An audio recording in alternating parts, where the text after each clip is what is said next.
वो in the form of आपको square दिए हुए, क्यूब दिए हुए, स्क्वायर रूट दिए हुए, क्यूब रूट दिए हुए, ठीक है।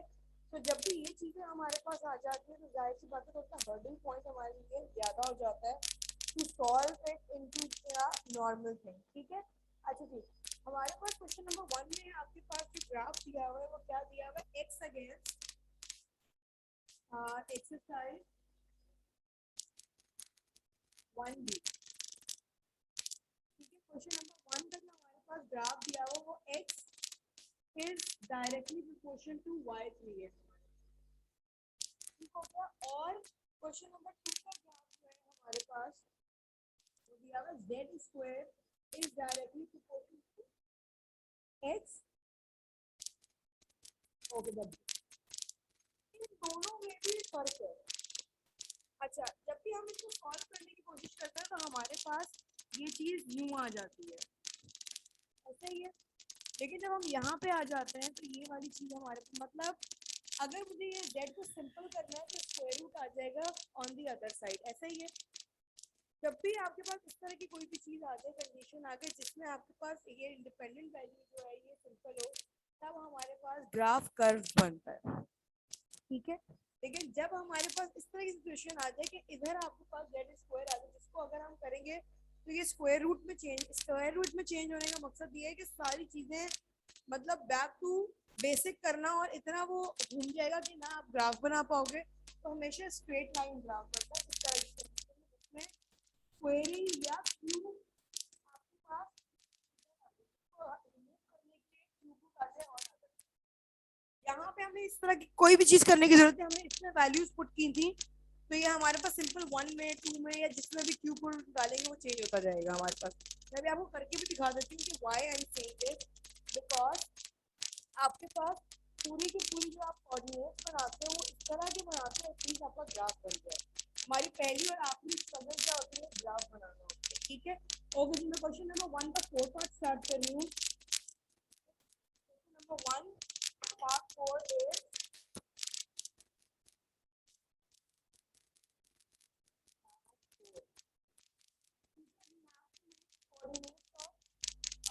ये जो हमारे पास दिया हुआ था, ठीक है। कोऑर्डिनेट्स में हमारे पास जाहिर सी बात है किसमें पुट करेंगे वैल्यू हम लोग, y में पुट करेंगे या y क्यूब में, y हम इसको y ले लें या y क्यूब ले लें, हमारे लिए कोई छोटी बड़ा चीज हमको चेंज कर सकते हैं आराम से। लेकिन जो x जो हमें फाइंड आउट करना होता है, समझ आ रही बात, वो हमारे पास सिंपल फॉर्म में होना चाहिए लाइक x, ठीक है। तो अगर मैं यहाँ पे y की वैल्यू ले भी रही हूँ, फॉर एग्जाम्पल मैंने y ले लिया यहाँ पे -2 -1 0 1 और 2, ठीक हो गया। और यहाँ मैंने ले लिया x, तो हम आराम से इसे फाइंड आउट कर सकते हैं, ठीक है। देखो मैं यहाँ पे कर देती हूँ इसकी इक्वेशन है हमारे पास x is equal to 4y cube.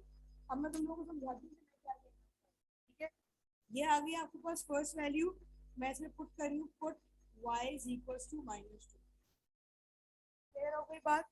जब ये आ गया हमारे पास, मैंने इसमें पुट की वैल्यू, ठीक है। तो ये क्यूब जो है वो हमारे पास खत्म हो जाएगा और इन टर्म्स ऑफ नंबर आ जाएगा हमारे पास, ठीक है, लाइक दिस, ठीक है। और x इज इक्वल टू 4, किसी भी जगह पे 4 4 टू जा -8 में चेंज मिलेगा बिकॉज ऊपर क्यूब लगा है आपके पास, ठीक है। x इज इक्वल टू -4 8 जा शाबाश। इसमें हमें ज्यादा मसला पेश आने की जरूरत नहीं पड़ी, बाकी आप लोग खुद करोगे। मैं क्वेश्चन नंबर 2 एक्सप्लेन कर रही हूँ ताकि हमारा जल्दी जल्दी ये चीजें खत्म हो जाए, because you can easily find out, ठीक है। क्वेश्चन नंबर 2 के ग्राफ पे आ जाते हैं। क्वेश्चन नंबर 2 में हमारे पास सेम वैल्यूज ले लो, क्वेश्चन नंबर 2 पार्ट 4 आ गया हमारे पास, ये आ गया हमारे पास इसके अंदर टेबल। अब यहाँ पे हमारे पास जो डिपेंडेंट वैल्यू है जिसके अंदर हमें वैल्यू पुट करनी है वो क्या है, सिंपल w है। और फाइंड आउट क्या करना है हम लोगों को, x square Z square sorry. पहले तो आपने वो चीजें लिखनी है जो आपके पास मौजूद है, वो क्या है w और जेड स्क्वायर, इस जेड स्क्वायर को हम जेड नहीं लिख सकते, क्यों? क्योंकि हम ऑलरेडी फाइंड आउट कर रहे हैं, समझ आई? यहाँ पे वो चीज एक्स की फॉर्म में थी। इसको ये मेरी बात समझ आ गई है, ये बता दो जल्दी से क्या है? समझ आई बात मैं क्या कह रही हूँ? आपके पास जो इक्वेशन थी वो इसकी Z square is equal to W थी। हमें वैल्यू किसमें पुट करनी है? डब्ल्यू में। तो जब भी ये वाली चीज आपके पास स्क्वायर में हो, क्यूब में हो, सिंपल में हो, हमें कोई फर्क नहीं पड़ता। लेकिन जिसके इक्वेट कर रहे होते हैं वो हमेशा हमें सिंपल फॉर्म में चाहिए होती है, ताकि हम आराम से उसकी वैल्यूज फाइंड आउट कर लें, ठीक है? लेकिन अगर ये चीज आपके पास स्क्वायर में है तो डोंट, मतलब इसको छेड़ने की जरूरत नहीं है, इसको एज इट इज आप फाइंड आउट कर लो। इसका क्यूब रूट निकालने की आपको ऑन बोथ साइड निकालने की जरूरत नहीं है, वरना क्या होगा? फॉर एग्जाम्पल अगर आप cube root on both side करोगे तो ये चीज आपके पास इस फॉर्म में आ जाएगी, और इसको सॉल्व करने में आपको अच्छा खासा ताकत भी लगेगी, दिमाग भी लगेगा, और होगा भी कुछ नहीं। तो किसको मेरी बात समझ आ रही है? थोड़ा सा तो बताओ, समझ आई? तो जो चीज यहाँ पे जैसी है उसको हम एज इट इज रखेंगे, और हम उसको विदाउट एनी, मतलब उसको हम सिंपल तरीके से सॉल्व कर देंगे, ठीक है? कैसे सॉल्व करेंगे वो देख लेते हैं हम लोग। मतलब हालांकि आप निकालने की जरूरत इसलिए नहीं कि आप सॉल्व नहीं कर पाओगे और आप ग्राफ में उसको बना नहीं पाओगे, इस वजह से हम उसको as it is miss -1 0 1 and 2 same हुई चीजें आ गई हैं हमारे पास, ठीक है? आई पार्ट है हमारे पास z square is equal to 2w। w में हमने पहले क्या पुट कर देंगे? Put w is equal to -2, ठीक है? Z square is equal to 2 -2 -4 is the answer. बस हमने इसका क्यूब रूट नहीं लेना। अगर आप क्यूब रूट लोगे तो आप क्यूब रूट में -4 आ जाएगा। 2 का तो स्क्वायर हम निकाल, 4 का तो निकाल लेंगे, माइनस का कभी स्क्वायर रूट निकला कभी देखा है? उसको हम कहते हैं आयोटा। अगर हम निकालते भी हैं तो बहुत बड़ी क्लास में चले जाओगे इंशाल्लाह ताला, अभी तो आप बहुत छोटी क्लास में हो, लेकिन जब आप थोड़ी सी बड़ी क्लास में चले जाओगे तो माइनस का बिल्कुल स्क्वायर रूट निकलता है, but in the form of iota. Iota कहते हैं इसे, मैं बता इसलिए रही हूँ तो इंशाल्लाह आपको कभी ना कभी जिंदगी में जाके इसकी शक्ल जरूर देखोगे। Kind of I from iota कहते हैं प्यार से। This is the square root of minus, ठीक है? जब माइनस को दो दफा, जब माइनस का स्क्वायर रूट निकालते हैं तो वो, जब हम उसको बाहर निकालते हैं तो इस फॉर्म में बाहर निकल जाता है। I don't know why snake की फॉर्म में बाहर आ जाता है, क्योंकि इसको सॉल्व करना बहुत मुश्किल होता है। तो अभी हम क्योंकि बहुत अर्ली सेमेस्टर है, तो वी आर नॉट, हम छेड़ भी नहीं सकते, हम इसको देख भी नहीं सकते, तो we will stop this thing right here, right here. समझ आ गई ये सब बात? रीजन समझ आ गई why we are doing this? Very good, ठीक है? And always do like this कि व्हेनेवर यू हैव, आपके पास स्क्वायर हो तब भी ये चीज चलेगी, आपके पास क्यूब हो तब भी ये चीज अप्लाई होगी। आ रही है बात समझ? आपने उसको यहाँ तक करके छोड़ देना है, एंड जब तक इधर आपके पास, अगर ये आपके पास सिंपल जेड होता और इसके ऊपर स्क्वायर होता तब तो ये चीज हमारे पास सिंपल रिजॉल्व होकर हम उसको मल्टीप्लाई करके आंसर निकाल देते, लेकिन हम इस तरफ आपके पास कोई भी चीज दी है उसको आपने नहीं छेड़ना, उसको आपने बेशक ये स्क्वायर हो, क्यूब हो, स्क्वायर रूट हो, क्यूब रूट हो, ठीक है? वाई, ये क्या चीज है? ये डिपेंडेंट वैल्यू, और ये डिपेंडेंट वैल्यू है किस चीज पे? डब्ल्यू पे। पता नहीं तुम लोग को पता है कि डिपेंडेंट और इंडिपेंडेंट वैल्यू का भी कॉन्सेप्ट समझ आया है या नहीं आया? इस तरह करके ये सॉल्व करोगे, समझ आया? बता सुन, यार सॉल्व करो, जल्दी आंसर बताओ क्वेश्चन जल्दी। एक्सरसाइज 1B और क्वेश्चन नंबर 2, हरी अप। जी बेटा। No, we will not take square root from z, beta. We will directly solve this. जी बेटा बोले। No, you will solve this on your register and make your graph on graph paper, और उसको भी stick करोगे जैसे हम लोगों ने बाकी ग्राफ किए थे, ठीक है?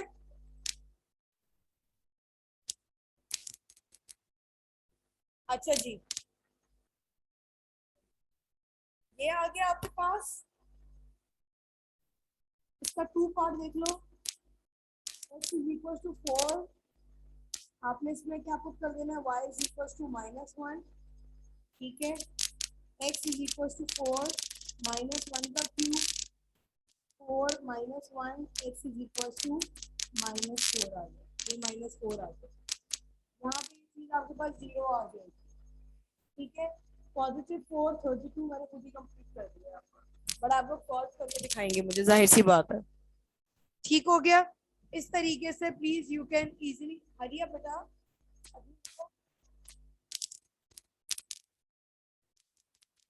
जी, मेरा बेटा बिल्कुल जो ग्राफ के लिए पेजेस हम लोगों ने लीव किए थे ये वो काम करवा रही हूँ। एक्सरसाइज 1B क्वेश्चन नंबर 1 का part 4 and graph as well. Working मैंने सामने कर दी है, you need to complete this working on your own. मैंने इसका और इसकी वैल्यू आपको निकालना सिखा दी है, you have to find out the rest of yourself. Hurry up, जल्दी जल्दी जल्दी, इस ब्लॉक में हम लोगों को कंप्लीट करना है जी। क्वेश्चन 2 दिखा दे जी विश, मैं बोल रहा हूँ क्वेश्चन 2 दिखा दे बराबर वाला। ओके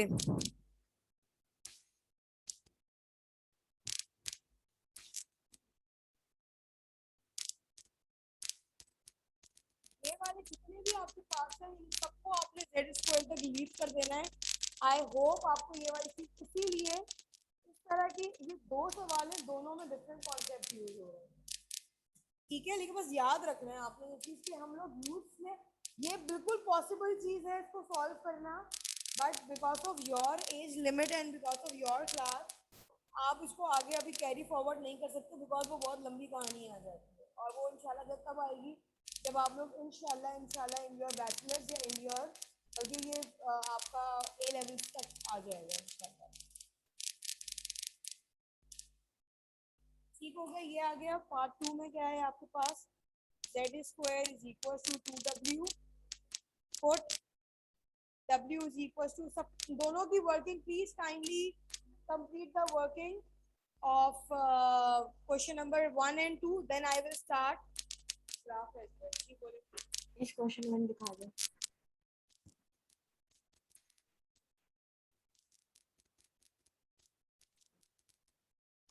इस क्वेश्चन 1 दिखा दे।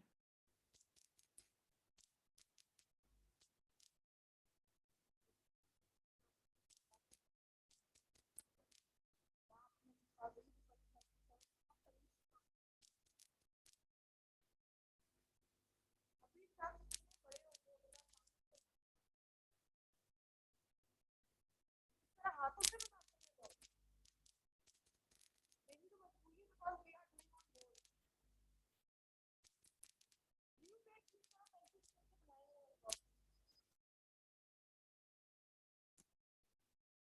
Okay, z square is equals to 2 minus 1, z square is equals to minus 2, ये चीज आपके पास -4 आ गई है, -2 आ गई है,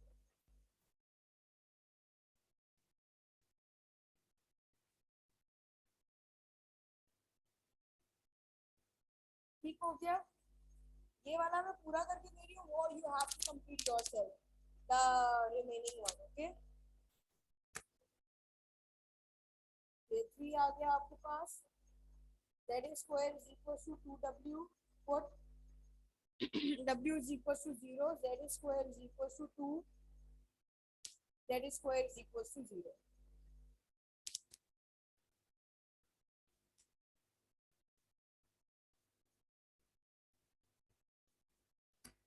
ठीक है। 4 z square is equal to 2w, put w is equal to 1, z square is equal to 2 1, और z square is equal to 2,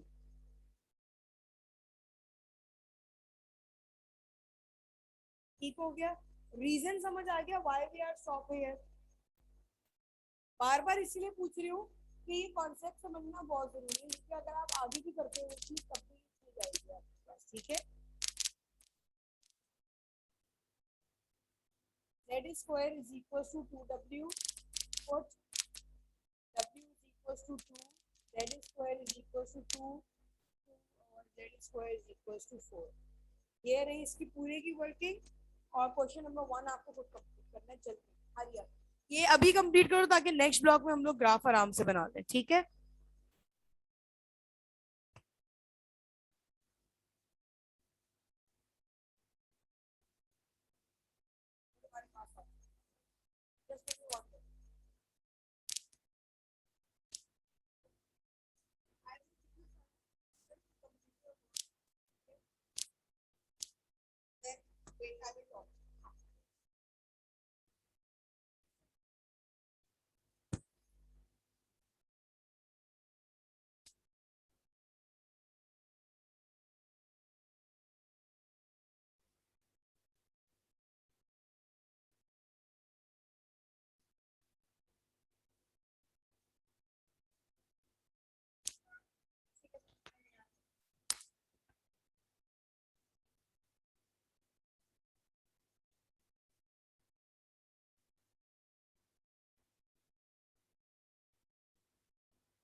Okay ji, complete this, then we will start graph in the next block, okay?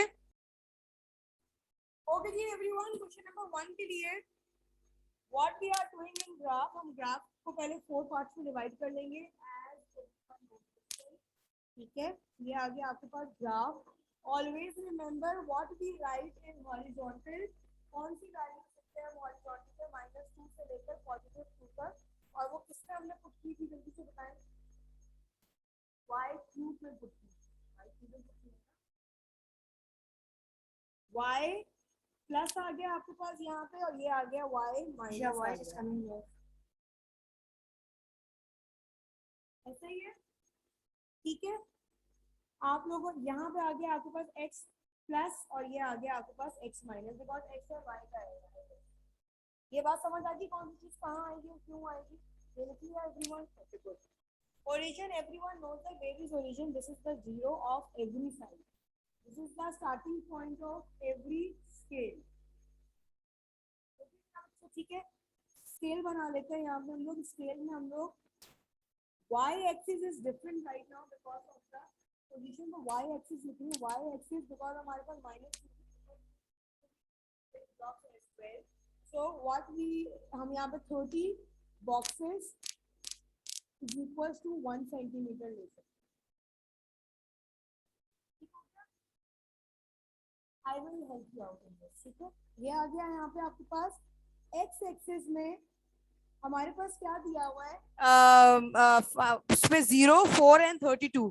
Can you please tell me कि हम किस चीज का multiple इसमें लिख सकते हैं, या किस चीज का मल्टीपल हम फॉलो कर सकते हैं, क्योंकि 32 is a big number, so we need to accommodate 32 in this. So कौन सा टेबल ऐसा लिखे, यस मेरा बच्चा, 4 का, वेरी गुड वेरी गुड। अगर हम 4 के मल्टीपल से लेके इसको चले तो हम 32 तक आराम से पहुंच जाएंगे, और हमारा आराम से ये चीज कवर भी हो जाएगी, ठीक है। तो हम यहाँ पे लिख देते हैं 10 boxes is equal to 4 centimetre, ठीक हो गया।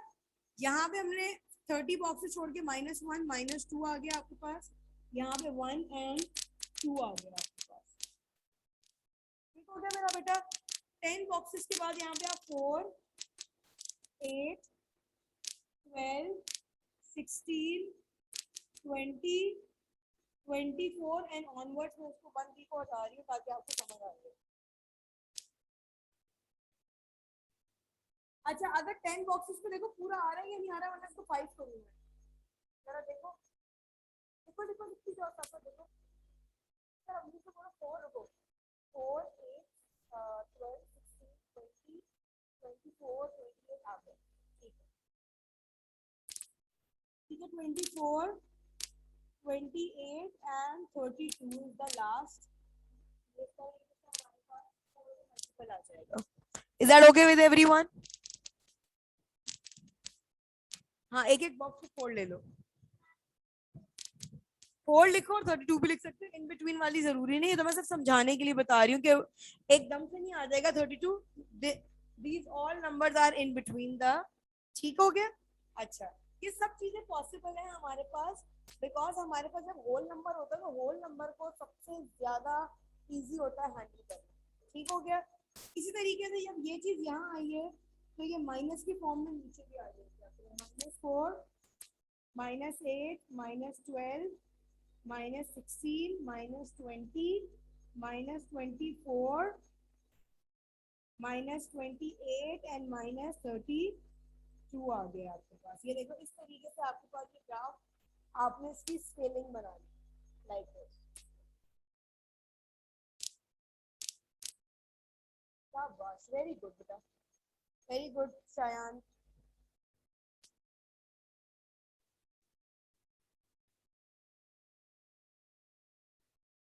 ठीक हो गया। After this you need to mark your coordinates. Clear हो गई? मार्क कैसे करेंगे? -2 और -32 आपके पास जो भी आपके पास म्यूचुअल पॉइंट है उस पर आप लगा दें -2 एंड -32 आ गया आपका पहला पॉइंट, -1 और -4 आ गया आपके पास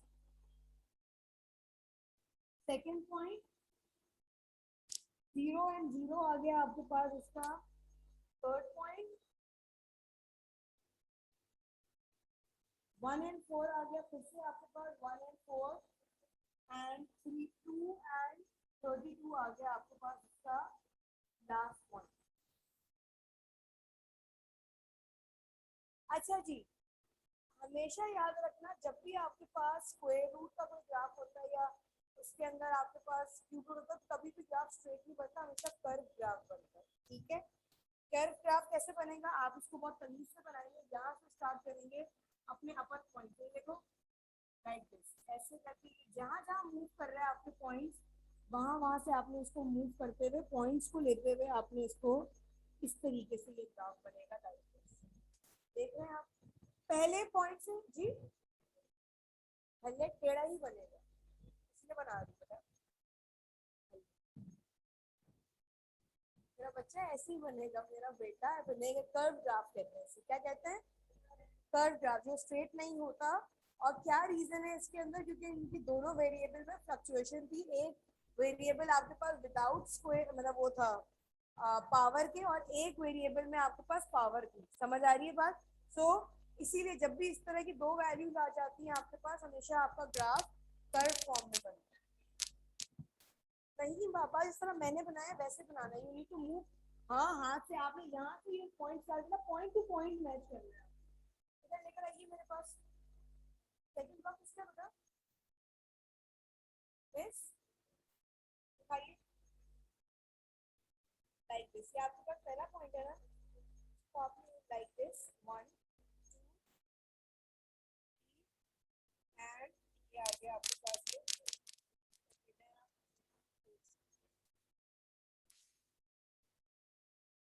आपने यहाँ गलत लगाया तो एक पॉइंट है वैसे। मिस कैमरा ऊपर करिएगा।